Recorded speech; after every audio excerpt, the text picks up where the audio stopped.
औंढा पंचायत समितीच्या गटसाधन केंद्र शिक्षण विभागाला आग. संकलित मूल्यमापन चाचणीचे 12,000 पेपर जळून खाक.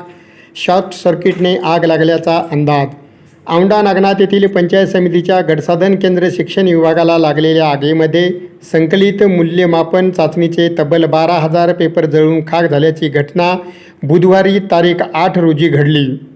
आता महाराष्ट्र राज्य शैक्षणिक संशोधन व प्रशिक्षण परिषदेकडे पेपरची मागणी नोंदवण्यात आल्याचे शिक्षणाधिकारी आसावरी काळे यांनी सांगितले.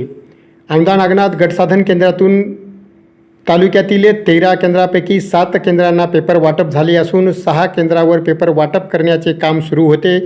मात्र आज सकाळी गटसाधन केंद्रातून धूर निघत असल्याचे कर्मचाऱ्याला दिसून आले. त्यानंतर कर्मचारी पांडुरंग सूर्यवंशी यांनी सदर प्रकार गटशिक्षणाधिकारी मोहम्मद तोफिक यांना कळविले. गटविकास अधिकारी गोपाळ कल्लारे, गटशिक्षणाधिकारी तोफिक शेख, विस्तार अधिकारी संजय मेथेकर यांनी तातडीने घटनास्थळी भेट देऊन पाहणी केली.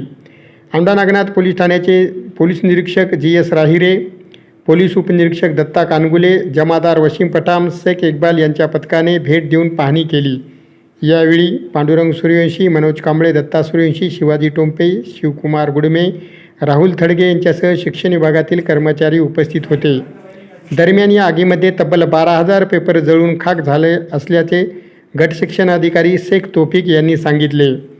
शॉर्ट सर्किटमुळे ही आग लागल्याची शक्यता व्यक्त करण्यात आली असून त्या दृष्टीने पोलिसांनी ही माहिती घेण्यास सुरुवात केली आहे.